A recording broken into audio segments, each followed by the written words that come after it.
বিসমিল্লাহির রহমানির রহিম। Rangpur polytechnic institute রংপুরের ডিপ্লোমা ইন ইঞ্জিনিয়ারিং তৃতীয় পর্বের ইলেকট্রিক্যাল, মেকানিক্যাল, ইলেকট্রনিক্স এবং ইলেকট্রোমেডিক্যাল টেকনোলজির সকল শিক্ষার্থীকে ফিজিক্স 2 ক্লাসে স্বাগতম জানাচ্ছি। তোমাদের ফিজিক্স 2 সাবজেক্ট কোড বা বিষয় কোড হচ্ছে 65922।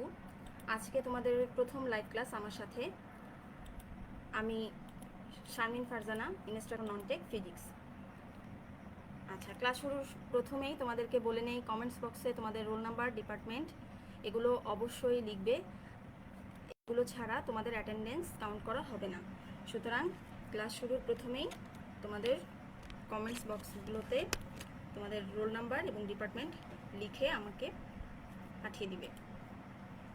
প্রথমে আসো, ফিজিক্স 2 এর যেই মার্কস ডিস্ট্রিবিউশন আছে, যেটা দুই ভাগে ভাগ করা আছে। একটা হচ্ছে থিওরি, তত্ত্বীয়, আর একটা হচ্ছে প্র্যাকটিক্যাল বা ব্যবহারিক।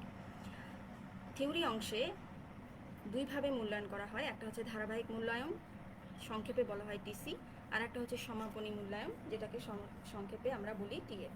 এই ধারাবাহিক অর্থাৎ টিসির মার্কস থাকে 60 মার্কস। এখানে ক্লাস টেস্ট, কুইজ টেস্ট এবং মিডটার্ম পরীক্ষার নম্বরটা যুক্ত করা থাকে। আর সমাপনী পরীক্ষা, যেটা তোমরা পর্বের শেষে দাও, যেটাতে মোট মার্কস থাকে 90 মার্কস। ব্যবহারিকের দুটি অংশ, ধারাবাহিক মূল্যায়নটা পিসি সংক্ষেপে আর সমাপনী মূল্যায়নটা পিএফ সংক্ষেপে।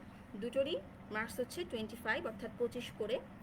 তাহলে এই টোটাল মার্কস কিন্তু আসে মোট 200 নম্বর। অর্থাৎ তোমাদের ফিজিক্স 2 পরীক্ষাটি মোট 200 নম্বরের ভেতরে হবে। এখানে যেভাবে মার্কস ডিস্ট্রিবিউশন করা আছে, তোমরা সেই অনুপাতে তোমাদের পড়াশোনা শুরু করে দেবে।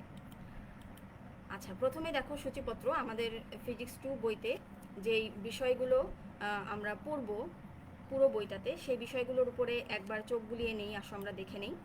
সেটা হলো, আমাদের অধ্যায় 1-এ থাকবে থার্মোমিতি ও তাপ ধারণ ক্ষমতা, অধ্যায় 2-এ থাকবে পদার্থের উপর তাপের প্রভাব, অধ্যায় 3-এ থাকবে তাপ সঞ্চালন, অধ্যায় 4-এ আর্দ্রতা এবং অধ্যায় 5-এ তাপের প্রকৃতি এবং যান্ত্রিক সমতা। অর্থাৎ এই পঞ্চম অধ্যায় পর্যন্ত যে অধ্যায়গুলো থাকবে, এগুলো হলো তাপ সংক্রান্ত অধ্যায়। এরপরে আমরা অধ্যায় 6-এ যাব। দেখো, আলোর প্রাথমিক ধারণা এবং দীপ্তিমিতি। অধ্যায় 7-এ আছে আলোর প্রতিফলন, অধ্যায় 8-এ আছে আলোর প্রতিসরণ, অধ্যায় 9-এ আছে ইলেকট্রন ফোটন, অধ্যায় 10-এ আছে আপেক্ষিক তত্ত্ব। এখানে বেশ কিছু অধ্যায় তোমাদের কাছে একেবারেই নতুন, অর্থাৎ যখন তোমরা ক্লাস 9-10-এ ফিজিক্স পড়েছো তখন এই বিষয়গুলো কিন্তু পড়োনি। যেটা ফিজিক্স 1-এ তোমাদের যে অধ্যায়গুলো ছিল, সেই অধ্যায়গুলো সম্পর্কে তোমাদের কম বেশি ধারণা ছিল, কিন্তু এই অধ্যায়গুলো সম্পর্কে কিন্তু তোমাদের ধারণা খুবই কম। কাজেই আমরা খুব মনোযোগ দিয়ে এই ক্লাসগুলো করব এবং এই বিষয়গুলো শিখব। আচ্ছা, এরপরে আসো পড়াটা শুরু করে দেই। আমাদের অধ্যায় 1-এ ছিল থার্মোমিতি এবং তাপ ধারণ ক্ষমতা। এই অধ্যায়টার দুইটা অংশ, প্রথমটা হচ্ছে থার্মোমিতি আর একটা হচ্ছে তাপ ধারণ ক্ষমতা। আজকের ক্লাসে আমরা থার্মোমিতি সংক্রান্ত বিষয়গুলো পড়ে নেব এবং তাপ ধারণ ক্ষমতাটা আমরা আগামী ক্লাসে শিখব। এই থার্মোমিতিতে কি কি বিষয় আছে দেখো। প্রথমে আসবে থার্মোমিতি কি, তাপ ও তাপমাত্রার সংজ্ঞা, তাপ ও তাপমাত্রার একক সমূহ, এদের মধ্যে পার্থক্য, তাপমাত্রার বিভিন্ন স্কেলের মধ্যে সম্পর্ক। আরও শিখব পারদ থার্মোমিটার, ডাক্তারি থার্মোমিটারের গঠন ও কার্যপ্রণালী বর্ণনা, পরম শূন্য তাপমাত্রা, পানির ত্রৈধ বিন্দু, নিম্ন স্থিরাঙ্ক, ঊর্ধ্ব স্থিরাঙ্ক, মৌলিক ব্যবধান কাকে বলে, আর কিছু গাণিতিক সমস্যা শিখব। তাহলে এই হলো আমাদের প্রথম অংশের পড়া। পড়া শুরু করার আগে আবারও বলছি, তোমাদের কমেন্টস বক্সে তোমরা রোল নাম্বার এবং তোমাদের ডিপার্টমেন্টের নামটা অবশ্যই লিখবে। আর কোনো প্রশ্ন থাকলে সেই প্রশ্নগুলো কমেন্টস বক্সে লিখবে।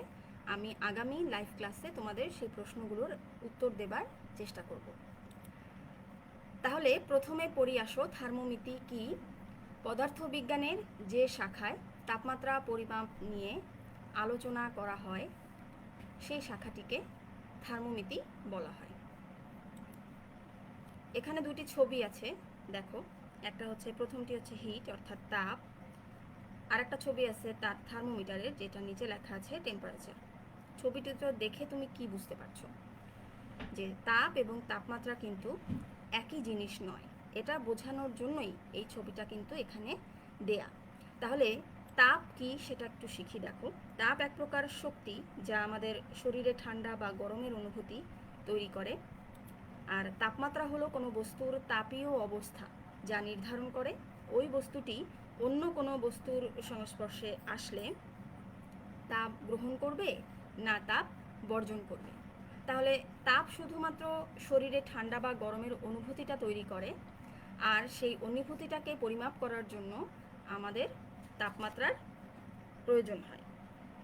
আচ্ছা, এরপরে তাপ এবং তাপমাত্রার মধ্যে বেশ কিছু পার্থক্য আছে। পরীক্ষাতেও আমাদের 2 মার্কসের কোশ্চেনে অনেক সময় 4টা পার্থক্য লিখতে দেয় বা 2টি পার্থক্য লিখতে দেয়। তাহলে প্রথমে দেখো, তাপ এক প্রকার শক্তি যা ঠান্ডা বা গরমের অনুভূতি জাগাবে। তাপমাত্রা বস্তুর তাপীয় অবস্থা যা ওই বস্তু থেকে অন্য বস্তুতে তাপের প্রবাহকে নিয়ন্ত্রণ করবে। তাপ হলো এক প্রকার শক্তি, তাপমাত্রা হলো শক্তির প্রকাশ। তাপ হচ্ছে তাপমাত্রার কারণ, তাপমাত্রা তাপের ফল। পদার্থবিজ্ঞানের যে শাখায় তাপ পরিমাপ করা হয় তাকে ক্যালোরিমিতি বলে। যে শাখায় তাপমাত্রা পরিমাপ করা হয় তাকে থার্মোমিতি বলে। দুটি বস্তুর তাপমাত্রা এক হলেও তাদের তাপের পরিমাণ কিন্তু ভিন্ন হতে পারে। আবার দুটি বস্তুর তাপ এক হলেও তাদের তাপমাত্রা এক নাও হতে পারে। তাপের প্রবাহ তাপের পরিমাণের উপর নির্ভর করে না, তাপের প্রবাহ তাপমাত্রার উপর নির্ভর করে। তাপ পরিমাপের যন্ত্রের নাম হলো ক্যালোরিমিটার বা জুলোমিটার। আমরা সাধারণত ক্যালোরিমিটারটাই বেশি ব্যবহার করব। আর তাপমাত্রা পরিমাপের যন্ত্রের নাম হচ্ছে থার্মোমিটার। তাপের আন্তর্জাতিক একক হলো জুল। তাপমাত্রার আন্তর্জাতিক একক হচ্ছে কেলভিন। তাপমাত্রা সমীকরণ mL²T⁻², আর তাপমাত্রার কোনো মাত্রা সমীকরণ নাই। সিজিএস, এফপিএস, এমকেএস পদ্ধতিতে তাপের একক সমূহ যথাক্রমে ক্যালোরি, ব্রিটিশ তাপীয় একক ও কিলো ক্যালোরি। তাপমাত্রার একক সমূহ হলো সেলসিয়াস, ফারেনহাইট, রোমার, কেলভিন। এরপরে ক্যালোরিমিতিতে তাপ সম্পর্কে আলোচনা করা হয়, থার্মোমিতিতে তাপমাত্রা সম্পর্কে আলোচনা করা হয়। আচ্ছা, এখানে বেশ কিছু পার্থক্য লিখেছি, তোমরা তোমাদের মতন পছন্দ মতন গুছিয়ে তোমরা নিজেরাও করে নিতে পারো। এবারে আসো তাপ পরিমাপের একক, অর্থাৎ আমরা যে তাপটা পরিমাপ করব সেটার এককগুলো কি কি। এখানে আমরা এতদিন একটা একক শিখে এসেছো, কিন্তু আজকে আমরা তাপ পরিমাপের অনেকগুলো একক শিখব। তাহলে প্রথমে সিজিএস পদ্ধতিতে তাপের একক হচ্ছে ক্যালোরি। এবারে ক্যালোরি কাকে বলে দেখো, পরীক্ষায় খুব আসে। 1 গ্রাম বিশুদ্ধ পানির তাপমাত্রা 1 ডিগ্রি সেন্টিগ্রেড বাড়াতে যে পরিমাণ তাপের প্রয়োজন হয় সেই পরিমাণ তাপকে 1 ক্যালোরি বলা হয়। পরীক্ষায় প্রশ্নটা এমনভাবে আসে যে 1 ক্যালোরি কাকে বলে, অথবা আসে সিজিএস পদ্ধতিতে তাপের একক কি এর সংজ্ঞা দাও, অথবা আসে ক্যালোরি কাকে বলে। 2 মার্কের কোশ্চেনে আসে, খুবই ইম্পর্টেন্ট। আচ্ছা, এফপিএস পদ্ধতিতে তাপের একক হলো British thermal unit. British thermal ইউনিটকে সংক্ষেপে BTHU দ্বারা প্রকাশ করা হয়, অর্থাৎ ব্রিটিশ থার্মাল ইউনিট। সংজ্ঞা দেখো, 1 পাউন্ড বিশুদ্ধ পানির তাপমাত্রা 1 ডিগ্রি ফারেনহাইট বাড়াতে যে পরিমাণ তাপের প্রয়োজন হয় সেই তাপকে 1 ব্রিটিশ থার্মাল ইউনিট অর্থাৎ BTHU বলা হয়। 1 ব্রিটিশ থার্মাল ইউনিট সমান 252 ক্যালোরি। আচ্ছা, এই এফপিএস পদ্ধতিতে আরেকটা একক আছে, যে এককটার নাম হলো থার্ম। এটাকে তাপ পরিমাপের বড় একক বলা হয়। থার্মের সংজ্ঞাটা হলো 1 লক্ষ পাউন্ড বিশুদ্ধ পানির তাপমাত্রা 1 ডিগ্রি ফারেনহাইট বৃদ্ধি করতে যে পরিমাণ তাপের প্রয়োজন হয় তাকে 1 থার্ম বলে। এখানে 1 লক্ষ পাউন্ড বলেছি আমি, কারো কারো বইতে 10⁵ লেখা আছে, একই জিনিস, 1 লক্ষ 10⁵ একই কথা। আচ্ছা, এবার 1 থার্ম সমান 1 লক্ষ ব্রিটিশ থার্মাল ইউনিট অর্থাৎ BTHU। তাহলে আমরা দুইটা সিজিএস পদ্ধতি এবং এফপিএস পদ্ধতিতে তাপের একক সমূহ কিন্তু শিখলাম, প্রত্যেকটাই খুবই ইম্পর্টেন্ট। আচ্ছা, এবারে আসো 3 নম্বর, এসআই পদ্ধতিতে তাপ পরিমাপের একক কি। এসআই পদ্ধতিতে তাপ পরিমাপের একক হচ্ছে জুল।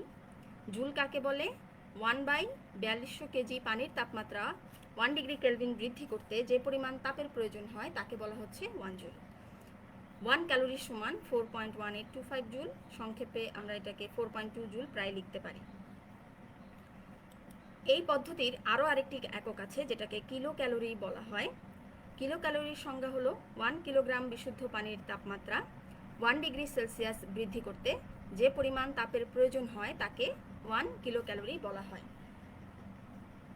এই গেল আমাদের এসআই পদ্ধতির দুইটা একক। আমরা মনে রাখবো এসআই পদ্ধতিতে তাপ পরিমাপের একক দুটি, একটা হলো জুল এবং একটা হলো কিলো ক্যালোরি। এরপরে আসো শেষ যে পদ্ধতিটা, এটাকে আমরা মিশ্র পদ্ধতি বলি, অর্থাৎ দুইটা পদ্ধতির মিশ্রণ। তাহলে এই মিশ্র পদ্ধতির একক হচ্ছে সেলসিয়াস তাপীয় একক। সংজ্ঞা দেখো, 1 পাউন্ড বিশুদ্ধ পানির তাপমাত্রা 1 ডিগ্রি সেলসিয়াস বৃদ্ধি করতে যে পরিমাণ তাপ লাগে। তাহলে এখানে আমার মিশ্র পদ্ধতি কিভাবে হলো, যে এখানে আমি পাউন্ড হচ্ছে আমার এফপিএস পদ্ধতিতে থাকে, আর সেলসিয়াসটা কিন্তু আমার থাকে সিজিএস পদ্ধতিতে। যেহেতু এফপিএস এবং সিজিএস দুটো পদ্ধতিরই একক এখানে আছে, সুতরাং এটাকে আমরা মিশ্র পদ্ধতি বলে থাকি। এটাও কিন্তু খুব ইম্পর্টেন্ট, পরীক্ষায় আসে যে সেলসিয়াস তাপীয় একক কাকে বলে। এখন আশা করছি তোমাদের এই তাপের এককগুলো ক্লিয়ার হয়ে গেছে, সবাই খুব সুন্দরভাবে মুখস্থ করে ফেলবে, প্রত্যেকটাই খুব ইম্পর্টেন্ট। আচ্ছা, এরপরে আমরা কিছু সংজ্ঞা শিখব। দেখো, নিম্ন স্থিরাঙ্ক প্রথমে শিখি। নিম্ন স্থিরাঙ্ক, একে ছোটবেলায় তোমরা হিমাঙ্ক শিখেছো, গলনাঙ্ক শিখেছো, এখানে বিভিন্ন নামে এই নিম্ন স্থিরাঙ্ক, নিম্ন স্থির বিন্দু শিখেছো। যেটা নামেই আমরা বলি না কেন, আমাদের এই ফিজিক্স 2তে এটাকে নিম্ন স্থিরাঙ্ক বলা হয়। প্রমাণ চাপে যে তাপমাত্রায় বিশুদ্ধ বরফ গলে পানি হয় অথবা বিশুদ্ধ পানি জমে বরফ হয় তাকে নিম্ন স্থিরাঙ্ক বলা হয়। একে হিমাঙ্ক বা বরফ বিন্দু বলা হয়। ঊর্ধ্ব স্থিরাঙ্ক কি? প্রমাণ চাপে ফুটন্ত বিশুদ্ধ পানি যে তাপমাত্রায় জলীয় বাষ্পে পরিণত হয় তাকে ঊর্ধ্ব স্থিরাঙ্ক বলে। ঊর্ধ্ব স্থিরাঙ্ককে স্ফুটনাঙ্ক বা বাষ্পবিন্দু বলা হয়। এখন এই যে মৌলিক ব্যবধান হলো এই যে নিম্ন স্থিরাঙ্ক এবং ঊর্ধ্ব স্থিরাঙ্ক আছে, এদের মধ্যবর্তীর তাপমাত্রার ব্যবধানকে মৌলিক ব্যবধান বলা হয়। আচ্ছা, এখানে আমি একটা ছবি দিয়েছি জাস্ট তোমাদের দৃষ্টি আকর্ষণের জন্য, মনে রাখার সুবিধার জন্য। যেখানে দেখো কিছু বরফ আছে, যে বিশুদ্ধ বরফটা গলে যখন পানি হয় সেই তাপমাত্রাটাই হচ্ছে আমাদের নিম্ন স্থিরাঙ্ক। আবার এই যে পাত্রে পানি গরম হচ্ছে, এই যে বিশুদ্ধ পানি এটা ফুটে যখন বাষ্পে পরিণত হবে সেই তাপমাত্রাটাই হচ্ছে ঊর্ধ্ব স্থিরাঙ্ক। জাস্ট মনে রাখো এই ছবি দুটো দিয়ে, তাহলে মনে রাখতে অনেক বেশি সুবিধা হবে। আচ্ছা, এরপরে আসবো তাপমাত্রার একক সমূহ বা তাপমাত্রার বিভিন্ন স্কেল। এই প্রশ্নটা দুইভাবে আসে, একটা হলো তাপমাত্রার একক সমূহ বর্ণনা করো, অথবা এভাবে আসে যে তাপমাত্রার বিভিন্ন স্কেল বর্ণনা করো। এটা তোমাদের মনে রাখতে হবে যে তাপমাত্রার একক এবং তাপমাত্রার স্কেল এ দুটো একই জিনিস, এই দুটো একই জিনিস। কাজেই পরীক্ষার সময় আসলে কনফিউজ হওয়ার কোনো কারণ নাই। আমরা দেখো প্রদীপ, তাপমাত্রার 5টি স্কেল আছে। কি কি? Celsius, Reaumur, Fahrenheit, Kelvin, Rankine. তোমাদেরকে কিন্তু এই বিভিন্ন স্কেল আসলে 5টি স্কেলে লিখতে হবে, কেউ 2টি 3টি এভাবে লিখবে না। আচ্ছা, তাহলে সেলসিয়াস, ফারেনহাইট, রোমার, কেলভিন ও র্যাঙ্কিন স্কেলে তাপমাত্রার একক যথাক্রমে 0 degree Celsius, 0 degree Fahrenheit, 0 degree Reaumur, 0 degree Kelvin এবং 0 ডিগ্রি র্যাঙ্কিন। এখানে এই যে আমি ছবিটা দিয়েছি দেখো, বেশ বড় একটা ছবি এখানে আছে। প্রত্যেকটা এগুলো হচ্ছে থার্মোমিটার, এই প্রত্যেকটাই থার্মোমিটার এবং এদের প্রত্যেকের নিচে দেখো নাম লেখা আছে, যে নামগুলো আমরা এখনই শিখলাম, অর্থাৎ Celsius scale, Fahrenheit scale, Kelvin scale, Rankine scale এবং রোমার স্কেল। এখন এই সেলসিয়াস স্কেলের নিম্ন স্থিরাঙ্ক এবং ঊর্ধ্ব স্থিরাঙ্ক, ফারেনহাইট স্কেলের নিম্ন স্থিরাঙ্ক এবং ঊর্ধ্ব স্থিরাঙ্ক, এরকমভাবে 5টি স্কেলেরই নিম্ন স্থিরাঙ্ক এবং ঊর্ধ্ব স্থিরাঙ্ক কিন্তু এই ছবিটাতে দেয়া আছে। তোমরা এই ছবিটা একেবারে সুন্দর করে মনের ভেতরে গেঁথে নেবে। এই ছবিটা মনে থাকলেই, মুখস্থ থাকলেই তুমি যে কোনো স্কেলের নিম্ন স্থিরাঙ্ক এবং ঊর্ধ্ব স্থিরাঙ্ক কিন্তু হিসাব করতে পারবে। তাহলে এখানে সেলসিয়াস স্কেলের নিম্ন স্থিরাঙ্ক 0 ডিগ্রি, এই যে ফারেনহাইটের নিম্ন স্থিরাঙ্ক 32 ডিগ্রি, কেলভিনের নিম্ন স্থিরাঙ্ক 273 ডিগ্রি, র্যাঙ্কিনের নিম্ন স্থিরাঙ্ক হচ্ছে 491 পয়েন্ট। এখানে আমরা পয়েন্টে হিসাব করবো না, যেহেতু 0.67 আমরা 492 একবারে বলবো। আবার রোমারের নিম্ন স্থিরাঙ্ক হচ্ছে 0 ডিগ্রি। এভাবে ঊর্ধ্ব স্থিরাঙ্কগুলো দেখো বলবো যে সেলসিয়াসের বেলায় 100 ডিগ্রি, ফারেনহাইটের বেলায় 212 ডিগ্রি, কেলভিনের বেলায় 373 ডিগ্রি, র্যাঙ্কিনের বেলায় 672 ডিগ্রি এবং রোমারের বেলায় থাকবে 80 ডিগ্রি। তোমাদেরকে এটা মনে রাখার জন্য বা এই স্কেলগুলোর বর্ণনা করার জন্য অবশ্যই কিন্তু এই ছবি মুখস্থ করতে হবে। আচ্ছা, এখানে দেখো আমি আরেকটু ভালো করে তোমাদের বুঝিয়ে দিতে চাই। এই যে আমাদের 32 ডিগ্রি ফারেনহাইট, এটা ফারেনহাইট স্কেল, যেহেতু এফ লেখা আছে। আমাদের স্কেল আমি কিভাবে বুঝবো যে এটা কোন থার্মোমিটার? সেটা হচ্ছে আমার এইভাবে তাপমাত্রাটার পাশে আমার এই এককটা লেখা থাকবে, এফ আছে তার মানে ফারেনহাইট। তাহলে এই যে এটা ঊর্ধ্ব স্থিরাঙ্ক, ফারেনহাইট স্কেলের ঊর্ধ্ব স্থিরাঙ্ক হচ্ছে 212 ডিগ্রি আর নিম্ন স্থিরাঙ্ক হচ্ছে 32 ডিগ্রি। তাহলে এদের মাঝখানের যে মৌলিক ব্যবধান, অর্থাৎ এটাকে বিয়োগ করো, বিয়োগ করলে 180 পাওয়া যাবে। এই ফারেনহাইট স্কেলের মৌলিক ব্যবধান কিন্তু 180। এগুলো কিন্তু আমরা পরীক্ষার সময় জিজ্ঞাসা করি, তোমরা বলতে পারো না, কাজে এগুলো খুব খেয়াল করে শিখতে হবে। আবার সেলসিয়াস স্কেলের দেখো ঊর্ধ্ব স্থিরাঙ্ক 100 আর নিম্ন স্থিরাঙ্ক 0 ডিগ্রি, সুতরাং এদের মৌলিক ব্যবধান কিন্তু 100। এবারে কেলভিনের দেখো 373, নিম্ন স্থিরাঙ্ক 273, এরও মৌলিক ব্যবধান হচ্ছে 100। এভাবে আমরা প্রত্যেকটি অর্থাৎ 5টি স্কেলেরই কিন্তু ঊর্ধ্ব স্থিরাঙ্ক, নিম্ন স্থিরাঙ্ক এবং মৌলিক ব্যবধান হিসাব করে বলে দিতে পারবো, যেগুলো তোমাদের 2 নম্বরের অতি সংক্ষিপ্ত প্রশ্নে পরীক্ষাতে আসে। আচ্ছা, এরপরে দেখো আমরা একটা সহজ প্রশ্ন পড়ি যে থার্মোমিটারে আমরা কেন পারদ ব্যবহার করব। থার্মোমিটারে আমরা, তোমরা জানো যে পারদ ব্যবহার করা হয়, কিন্তু পারদ ছাড়া অন্য কোনো ধাতু কেন ব্যবহার করব না? থার্মোমিটারে অন্যান্য তরলের চেয়ে পারদ ব্যবহার করা সব থেকে সুবিধাজনক। এর সুবিধাগুলো কি কি দেখো, যে পারদ অস্বচ্ছ এবং চকচকে, ফলে কি হবে, কাচের ভেতর দিয়ে স্পষ্ট দেখা যাবে। অর্থাৎ আমাদের থার্মোমিটারটা কাচের তৈরি থাকে, এর ভেতরে আমরা যে পারদটাকে দেই সেই পারদটা অস্বচ্ছ এবং চকচকে থাকে। পানি বা অন্যান্য তরলের মতো পারদ কাচের দেয়ালের সঙ্গে আটকে থাকে না, ফলে কি হয়, সহজেই ওঠানামা করতে পারে। আবার বিশুদ্ধ পারদ সহজলভ্য। পারদের হিমাঙ্ক 39 ডিগ্রি সেন্টিগ্রেড এবং স্ফুটনাঙ্ক হচ্ছে 357 ডিগ্রি সেন্টিগ্রেড। অর্থাৎ এই একটা বড় ধরনের কিন্তু এখানে আমরা তাপমাত্রা মাপতে পারি, -39 থেকে 357 পর্যন্ত। এরপরে আসো, অন্যান্য তরলের চেয়ে নির্দিষ্ট তাপমাত্রায় পারদের প্রসারণটা বেশি হয়, ফলে পারদ থার্মোমিটার দিয়ে তাপমাত্রা কিন্তু সূক্ষ্মভাবে মাপা যায়। তারপরে অন্য বস্তু থেকে খুব কম তাপ গ্রহণ করে পারদ প্রসারণ হয়, ফলে বস্তুর তাপমাত্রা পাওয়া যায়। তাপমাত্রা বৃদ্ধির সঙ্গে পারদের প্রসারণ একই মাত্রায় হয়। অন্যান্য তরলের চেয়ে পারদ অনুদ্বায়ী হয়। শূন্যস্থানে নগণ্য পরিমাণে পারদ বাষ্প বর্তমান থাকে। পারদ তাপের সুপরিবাহী, তাই উষ্ণ বস্তুর সংস্পর্শে আসা মাত্র এই পারদ কি করে, তাপমাত্রা গ্রহণ করতে শুরু করে। আচ্ছা, এগুলো আমি যেগুলো বললাম এগুলো হচ্ছে সুবিধা। এখন যদি প্রশ্ন আসে যে পারদ থার্মোমিটারে পারদ ব্যবহারের অসুবিধা কি, অসুবিধা কিন্তু আমাদের এখানেই আছে, জাস্ট আমরা একটু দেখে নেই যে পারদের থার্মোমিটারের সাহায্যে -39 ডিগ্রি সেন্টিগ্রেডের নিচে কোনো তাপমাত্রা মাপা যায় না। আর একটা অসুবিধা হচ্ছে যে এর পারদ থার্মোমিটারের সাহায্যে 357 ডিগ্রি সেন্টিগ্রেডের উপরে আর কোনো তাপমাত্রা মাপা যায় না। এই দুইটাই মাত্র অসুবিধা, আর বাকি যা আছে সব হচ্ছে সুবিধা। আচ্ছা, এরপরে খুব ইম্পর্টেন্ট প্রশ্ন, পরীক্ষায় বহুবার আসে, সেটা হলো তাপমাত্রার বিভিন্ন স্কেলের মধ্যে সম্পর্ক স্থাপন। আমরা যে 5টা স্কেল পড়ছি তাদের মধ্যে সম্পর্ক স্থাপন করব। সেলসিয়াস, ফারেনহাইট ও রোমার, কেলভিন, র্যাঙ্কিন স্কেলের মধ্যে সম্পর্ক স্থাপনের জন্য একটা থার্মোমিটার, আমরা নমুনা থার্মোমিটার যেটা বিএমই নিব, যার নিম্ন স্থিরাঙ্ককে ধরব এ এবং ঊর্ধ্ব স্থিরাঙ্ককে ধরব বি। তোমাদের বইতে খুব সুন্দরভাবে এর একটা ছবি দেওয়া আছে, তোমরা সেটা খাতায় অঙ্কন করবে, অঙ্কন করে তারপরে নিচে লিখে এই প্রশ্নটা পড়বে। তারপর সেলসিয়াস, ফারেনহাইট, রোমার, কেলভিন ও র্যাঙ্কিন স্কেলে দাগাঙ্কিত আরও 5টা থার্মোমিটার আমরা পাশাপাশি রাখলাম, এই যে রেখেছি আরও 5টা থার্মোমিটার এখানে আছে, এক এক কালার দেওয়া আছে। এবি থার্মোমিটারের পি অবস্থানের জন্য পাট অপর 5টি স্কেলে যথাক্রমে সি, এফ, আর, কে এবং আর এন। অর্থাৎ এই যে সি, আমরা যেই থার্মোমিটারগুলো নিয়েছি প্রত্যেকটা থার্মোমিটারের নাম দেখো এই ছবিতে উপরে লেখা আছে, এবং প্রত্যেকটা থার্মোমিটারের ঊর্ধ্ব স্থিরাঙ্কগুলো এখানে দেওয়া আছে, নিম্ন স্থিরাঙ্কগুলো এখানে দেওয়া আছে। এই ছবিটা কিন্তু অবশ্যই আঁকতে হবে। এখন এই 5টি স্কেলের পিএ দূরত্ব, অর্থাৎ আমাদের যেই মৌলিক ব্যবধানটি আছে সেই মৌলিক ব্যবধানটি কিন্তু আমরা এখান থেকে হিসাব করব এখন। তাহলে এই পিএ বাই হচ্ছে বিএ ধ্রুবক হওয়ায় আমরা যে সূত্রটা লিখব এটাকে আমরা বলি স্কেলের মধ্যে সম্পর্ক স্থাপনের সূত্র, বাংলা সূত্র এটাকে বলে। এই সূত্রটা মনে রাখবা, এই সূত্র অনুযায়ী আমরা 5টা স্কেলের জন্য সবগুলো মান হিসাব করব।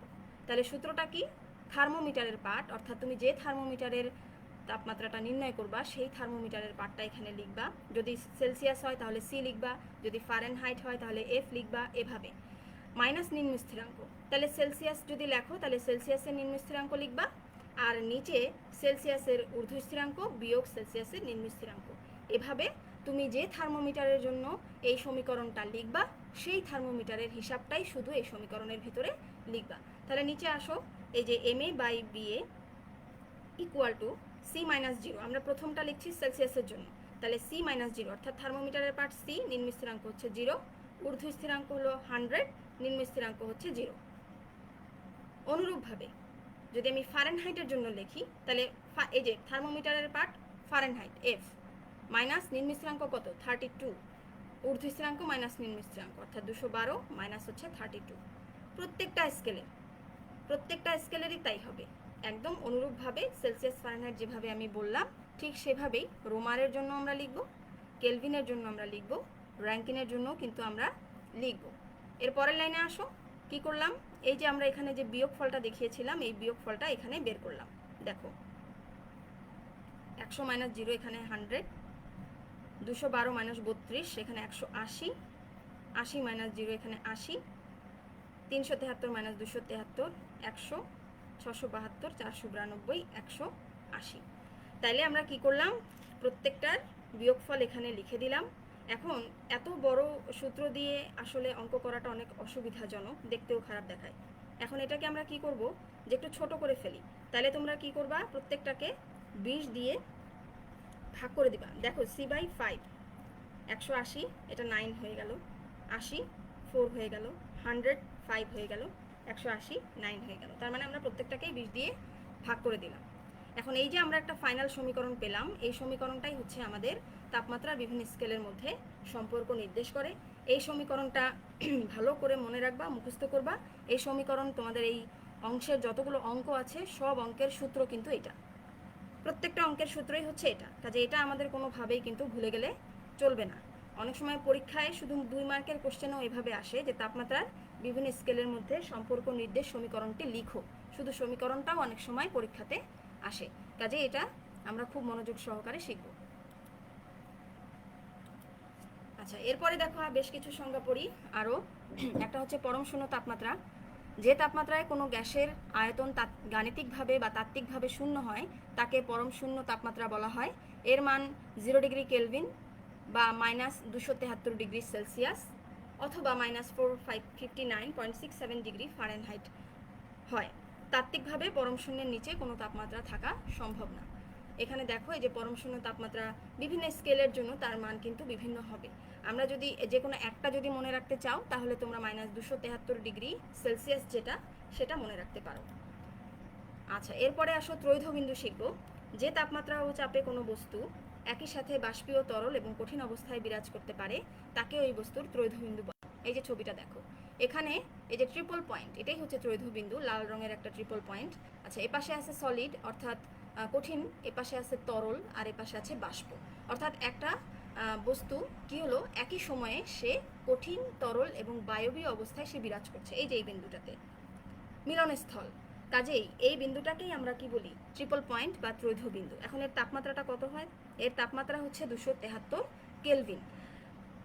এখন আমরা এই পরম শূন্য তাপমাত্রা এবং ত্রৈধ বিন্দু পরীক্ষায় লেখার সময় যে ভুলটা করে থাকি সেটা হচ্ছে যে আমার পরম শূন্য তাপমাত্রা হচ্ছে -273 ডিগ্রি সেলসিয়াস আর ত্রৈধ বিন্দুর তাপমাত্রা হচ্ছে শুধু 273 ডিগ্রি কেলভিন। আমাদের মানটা কিন্তু একই, কিন্তু পরম শূন্যের বেলায় পেছনে মাইনাস আছে আর সেলসিয়াস, আর ত্রৈধ বিন্দুর বেলায় কিন্তু কোনো মাইনাস চিহ্ন নাই এবং সেলসিয়াসের বদলে আছে কেলভিন। এই দুইটা খুব ভালো করে মনে রাখবা। আচ্ছা, এরপরে দেখো থার্মোমিটার। আমরা এতক্ষণ থার্মোমিটার পড়লাম, আসলে থার্মোমিটারটা কি সেটা তো শেখা হলো না, সেটা শিখি। দেখো যে যন্ত্রের সাহায্যে কোনো বস্তুর তাপমাত্রা মাপা যায় তাকে থার্মোমিটার বলে। এখন পারদ থার্মোমিটারের গঠন কার্যপ্রণালী আমাদেরকে শিখতে হবে। তাহলে পারদ থার্মোমিটার কি, যে থার্মোমিটারে পারদ ব্যবহার করা হয় তাকে পারদ থার্মোমিটার বলে। পারদ একটা উজ্জ্বল ও সুপরিবাহী তরল পদার্থ। তাপমাত্রা বৃদ্ধি হলে পারদের আয়তন সুষমভাবে বৃদ্ধি পায়। এই ধর্মটাকে কাজে লাগিয়ে পারদ থার্মোমিটার গঠন করা হয়। এখন এর গঠন বর্ণনা করব। দেখো এই প্রশ্নটা হচ্ছে পুরাটাই একটা বর্ণনামূলক প্রশ্ন, তবে এরকম সুন্দর করে পয়েন্টস করে লিখলে কিন্তু বর্ণনামূলক প্রশ্নেও অনেক বেশি নাম্বার পাওয়া যায়। কাজেই তোমরা পয়েন্ট করে লেখার চেষ্টা করবা। তাহলে পারদ থার্মোমিটার যন্ত্রটি হলো সমান ব্যাসের সূক্ষ্ম ছিদ্র বিশিষ্ট কাচের একটা নল, যাকে কৈশিক নল বলে। এই নলের এক প্রান্তে পারদপূর্ণ পাতলা দেয়াল বিশিষ্ট একটা বাল্ব থাকে এবং অন্য প্রান্তটি বন্ধ করা থাকে। থার্মোমিটারের বাল্বটি সম্পূর্ণরূপে এবং নলটির কিছু অংশ পূর্ণ থাকে, নলের বাকি অংশে পারদ বাষ্প ছাড়া আর কিছুই থাকে না। আর এই নলটির গায়ে তাপমাত্রার স্কেল আঁকা থাকে। যে বস্তুর উষ্ণতা মাপতে হবে সেই বস্তুর সংস্পর্শে থার্মোমিটারের বাল্বটি আনলে এর মধ্যের পারদ আয়তনে বেড়ে যায়, ফলে বাল্বের পারদ নলের সরু ছিদ্র দিয়ে উঠে যে দাগ পর্যন্ত পৌঁছায় সেটি হচ্ছে ওই বস্তুর তাপমাত্রা নির্দেশ করে। এই যে দেখো থার্মোমিটার, সবার বাড়িতে থার্মোমিটার আছে, আমরা সবাই থার্মোমিটার চিনি। এটা হচ্ছে বাল্ব, আর এর ভেতরে যেই তোমরা কালো কালো যেই রঙের যেই দাগটি দেখতে পাচ্ছ এটি হচ্ছে পারদ।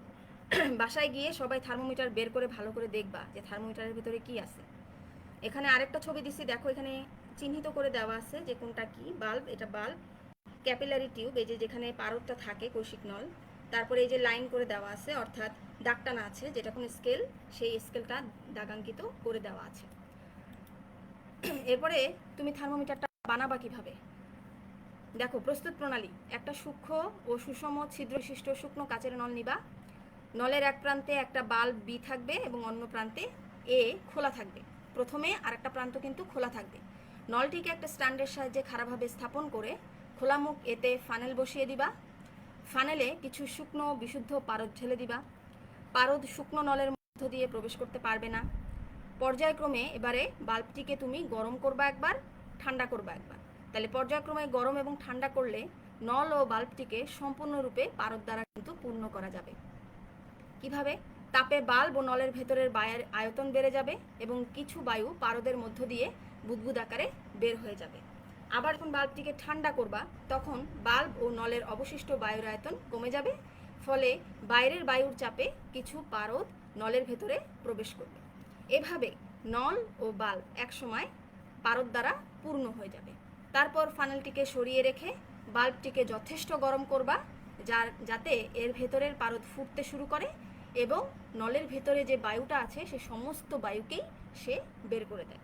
তাহলেই তোমার থার্মোমিটার তৈরি হয়ে যাবে। এখন শুধু থার্মোমিটারের ভেতর পারদ ভরে রাখলেই তো হবে না, সেই থার্মোমিটারটিকে আবার দাগাঙ্কিত লাগবে। এ দুটো ছাড়া আমরা কোনো তাপমাত্রাই পরিমাপ করতে পারবো না। তাহলে থার্মোমিটারের নিম্ন স্থিরাঙ্কটা কিভাবে নির্ণয় করব? প্রমাণ চাপে বিশুদ্ধ বরফের মধ্যে নিম্ন স্থিরাঙ্ক যেহেতু আমি নির্ণয় করব, সুতরাং আমাকে কিন্তু বিশুদ্ধ বরফের মধ্যে থার্মোমিটারের বাল্বটিকে ডুবিয়ে রাখতে হবে। তাহলে ডুবিয়ে রাখলে কি হবে, যে বাল্বটি ঠান্ডায় পারদের সংকোচন হবে, ফলে নলের পারদ নিচের দিকে নেমে এসে এক জায়গায় স্থির হয়ে যাবে, যেখান থেকে সে আর নিচে নামবে না। ওই জায়গাটার মধ্যে তুমি একটা দাগ দিবা, সেই দাগটাকেই নিম্ন স্থিরাঙ্ক বলা হবে। এরপরে ঊর্ধ্ব স্থিরাঙ্ক কিভাবে নির্ণয় করব? থার্মোমিটারের বাল্বটিকে প্রমাণ চাপে এবারে ফুটন্ত পানির উপরে রাখবো। ফুটন্ত পানির উপরে রাখলে বাল্বের মধ্যে পারদের আয়তন বেড়ে যাবে, পারদ তখন উপরের দিকে উঠে যাবে এবং পরে এক জায়গায় স্থির হয়ে দাঁড়ায় থাকবে। যেখানে স্থির হয়ে দাঁড়াবে সেখানে একটা দাগ দিবা, সেই দাগটিকেই আমরা বলবো ঊর্ধ্ব স্থিরাঙ্ক। দেখো এখানে একটা ছবি দেওয়া হয়েছে তোমাদের অ্যাটেনশনের জন্য যে কিভাবে আমরা এই কাজটা করতে পারি। এই যে দেখো বরফের মধ্যে ডুবায় এখানে আমরা নিম্ন স্থিরাঙ্কটা নির্ণয় করব। আবার এখানে দেখো এই যে নিচে তাপ দেওয়া হচ্ছে, অর্থাৎ তাপে পানি গরম হয়ে সেই গরম পানির ভিতরে আমরা কি করলাম, থার্মোমিটারটাকে ঢুকিয়ে দিলাম। এইভাবে আমরা কিন্তু ঊর্ধ্ব স্থিরাঙ্কটা নির্ণয় করতে পারি। আচ্ছা, এরপরে আসো ক্লিনিক্যাল থার্মোমিটার বা ডাক্তারি থার্মোমিটার, যেটা আমাদের সবার বাসায় বাসায় আছে। জ্বর হইলেই আমরা কি করি, থার্মোমিটার দিয়ে তাপমাত্রা মেপে ফেলি। তাহলে মানব দেহের তাপমাত্রা মাপার জন্য বিশেষভাবে প্রস্তুত থার্মোমিটারকে ক্লিনিক্যাল থার্মোমিটার বা ডাক্তারি থার্মোমিটার বলা হয়। সুস্থ অবস্থায় মানুষের শরীরের তাপমাত্রা সাধারণত কত থাকে? 98.4 ডিগ্রি ফারেনহাইট। তার মানে এত তাপমাত্রা থাকলে তুমি সুস্থ আছো। আর জীবিত মানুষের দেহের তাপমাত্রা 95 ডিগ্রি ফারেনহাইটের কম বা 108 ডিগ্রি ফারেনহাইটের বেশি হতে পারে না। তাই ডাক্তারি থার্মোমিটারে 95 ডিগ্রি ফারেনহাইট থেকে 110 ডিগ্রি ফারেনহাইট পর্যন্ত দাগাঙ্কিত করা থাকে। আর এই থার্মোমিটারের বাল্বটির দেয়াল খুবই পাতলা হয়, সমান প্রস্থচ্ছেদ বিশিষ্ট এবং সূক্ষ্ম হয়। বাল্ব ও নলের ছিদ্রের মধ্যে একটা বাঁকানো ছিদ্রপথ থাকে, এই অংশটি গাঁটের মতো কাজ করে। বাসায় গিয়ে থার্মোমিটার সুন্দর করে দেখবা বের করে। থার্মোমিটারের সরু নলটি এই গাটের কাছে আরও সরু করা থাকে।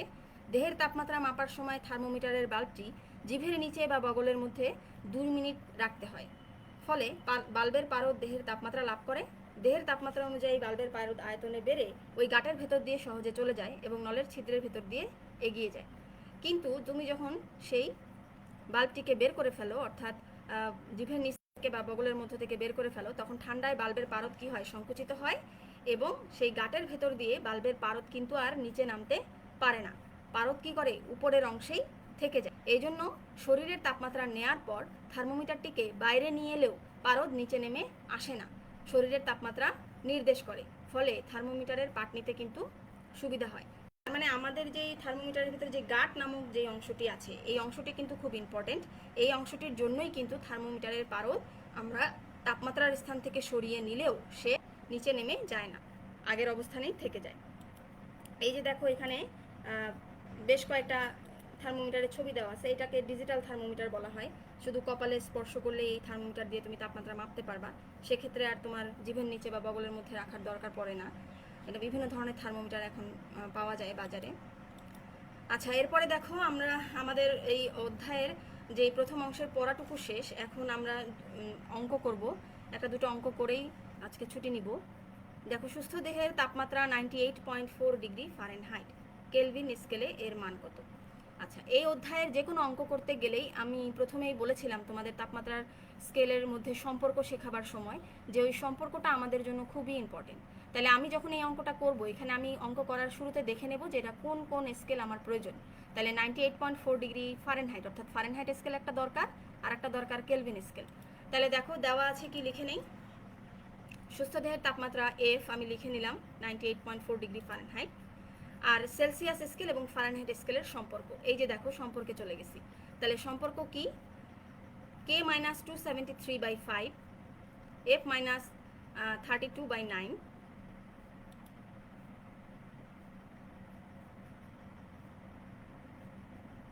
আচ্ছা এখানে কেটা হচ্ছে আমাদের কেলভিন স্কেল আর এফটা হচ্ছে আমাদের ফারেনহাইট স্কেল। তাহলে তুমি এখানে কিসের মান বের করবা বলো তো অঙ্কে? যেহেতু আমার কেলভিন স্কেলের মানটা চেয়েছে, সুতরাং আমি যেই সূত্রটা লিখলাম এই সূত্র থেকে আমি কে এর মান বের করে নিয়ে আসবো, তাহলেই আমার অঙ্ক শেষ। এই যে কে এর মান দেখো এখান থেকে বের করে নিয়ে এসেছি। তাহলে আমরা কি করব, প্রথমে সম্পর্কটা লিখব। সম্পর্ক লেখার পরে যে যে মান যেখানে আছে সেটা বসিয়ে দেব, বসিয়ে দিয়ে যা বের করতে বলবে সেটাকে বের করে নিয়ে আসবো, তাহলেই আমাদের অঙ্ক শেষ। আরেকটি অঙ্ক দেখো, এই দুটো অঙ্কই পরীক্ষায় আসে, খেয়াল করে করবা। ফারেনহাইট ও সেলসিয়াস স্কেলে কত ডিগ্রি তাপমাত্রায় সমান তাপমাত্রা নির্দেশ করে?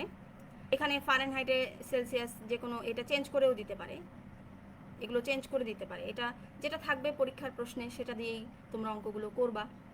তাইলে মনে করি, কি মনে করব, সেলসিয়াস স্কেলের তাপমাত্রা এবং ফারেনহাইট স্কেলের তাপমাত্রা দুইটার তাপমাত্রাই সমান, কারণ আমার প্রশ্নে বলছে যে সমান তাপমাত্রা নির্দেশ করবে। তাহলে দুইটা তাপমাত্রা সমান আমরা ধরে নিলাম। এবার আবার সেই সম্পর্কে যাব। সম্পর্ক কি, আমার যেহেতু সেলসিয়াস স্কেল আর ফারেনহাইট স্কেল, সুতরাং এই দুইটার সম্পর্ক আমি লিখে দিলাম। এই যে এখন তোমার C equal to F equal to X, এটা প্রশ্নে আমাকে বলে দিচ্ছে যে সি এর মান এফ এর মান দুইটার মানই এক্স। আর এই এক্সটা কি, এই এক্সটাই হচ্ছে প্রশ্নে আমার যা চাইছে, অর্থাৎ সমান তাপমাত্রা নির্দেশ করে কত ডিগ্রি সেলসিয়াস তাপমাত্রায়। তাহলে কত ডিগ্রি হচ্ছে আমার এই এক্স, কত ডিগ্রিটা হচ্ছে আমার এক্স। তাহলে আমি প্রশ্নানুসারে C equal to F equal to X. এবারে তুমি দুইটার সম্পর্ক বসাও, বসিয়ে সি এর মান এফ এর মান এক্স লিখে দাও, তারপরে সেখান থেকে আমরা ক্যালকুলেশন করে এক্স এর মানটা বের করে নিয়ে আসবো। এই তো তোমাদের অঙ্ক শেষ। তাহলে এইরকম নিয়মেরই আরও বেশ কয়েকটা অঙ্ক তোমরা বই দেখে করবা, আরও বেশ কিছু অঙ্ক আছে। এখন দেখো আমরা এখান থেকে যে যে প্রশ্নগুলো পড়েছি এক নজরে প্রশ্নগুলো দেখে নেই। প্রথম প্রশ্ন ছিল তাপ ও তাপমাত্রার সংজ্ঞা দাও, এদের মধ্যে পার্থক্য লিখো। তারপরে ছিল তাপ ও তাপমাত্রার একক সমূহ বর্ণনা করো। ছিল বিভিন্ন স্কেলের মধ্যে তাপমাত্রা বিভিন্ন স্কেলের মধ্যে সম্পর্ক স্থাপন করো। পারদ থার্মোমিটার ও ডাক্তারি থার্মোমিটারের গঠন ও কার্যপ্রণালী বর্ণনা করো। পরম শূন্য তাপমাত্রা, পানির দ্রৈধবিন্দু, নিম্ন স্থিরাঙ্ক, ঊর্ধ্ব স্থিরাঙ্ক, মৌলিক ব্যবধান কাকে বলে? সুস্থ দেহের তাপমাত্রা 98.4 ডিগ্রি ফারেনহাইট হলে ফারেনহাইট স্কেলের মান কত? রোমার ও সেলসিয়াস স্কেলে কত ডিগ্রি তাপমাত্রায় সমান তাপমাত্রা নির্দেশ করে? এই 7 নম্বর অঙ্কটা তোমরা বাসায় করবা, আমি এখানে চেঞ্জ করে দিয়েছি। সবাই বাসায় এখনই করবা, ক্লাস শেষ করেই এখনই করবা, যে দেখো তুমি পারো কিনা। আচ্ছা, তাহলে আজকে এই পর্যন্তই। আমি আশা করছি তোমরা তোমাদের কমেন্টস বক্সে তোমাদের যেই রোল নাম্বার এবং ডিপার্টমেন্ট সেগুলো সবাই লিখেছো। আর আগামী ক্লাসে যেগুলো আমরা পড়বো সেগুলো এক নজরে একটু দেখে নাও। সবাই আগামী ক্লাসের পড়া কিন্তু একটু দেখে আসবে, তাহলে আমি যখন ক্লাসে পড়াবো তখন বুঝতে অনেক সুবিধা হবে। তাহলে আগামী ক্লাসে কি পড়বো? আপেক্ষিক তাপ, তাপ ধারণ ক্ষমতা, পানিসম সুপ্ত তাপ, পড়বো ক্যালোরিমিতি, শিখবো বরফ গলনের সুপ্ত তাপ নির্ণয়, কঠিন পদার্থের আপেক্ষিক তাপ নির্ণয়, আর কিছু গাণিতিক সমস্যা। আর তোমাদের প্রতি, যেহেতু এখন আমাদের করোনাকালীন সময়, আমরা সবাই বাড়িতে বসে থাকার চেষ্টা করছি, বাইরে আমাদের যাওয়ার কোনো প্রয়োজন না হলে আমরা বাইরে বের হচ্ছি না। আর তোমাদের প্রতি আমার এখন অনুরোধ থাকবে এটাই, যেহেতু তোমাদের নভেম্বরে পরীক্ষা হবে, এখন আর সময় নষ্ট করার মতনও কিন্তু সময় নাই। কাজেই তোমরা স্বাস্থ্যবিধি মেনে বাসায় থাকবে, ভালো থাকো, সুস্থ থাকো, নিরাপদে থাকবে। আর যেটা যেভাবে স্বাস্থ্যবিধিতে বলা আছে সেগুলো মেনে চলার চেষ্টা করবে, যাতে কিনা তুমি সুস্থ থাকতে পারো, ভালো থাকতে পারো, এই আর কি। আর তোমাদের সকলের সুস্থতা কামনা করেই আমি আজকের মতন আমার ক্লাসটা শেষ করে দিচ্ছি। তোমাদের সকলকে ক্লাসে থাকার জন্য ধন্যবাদ।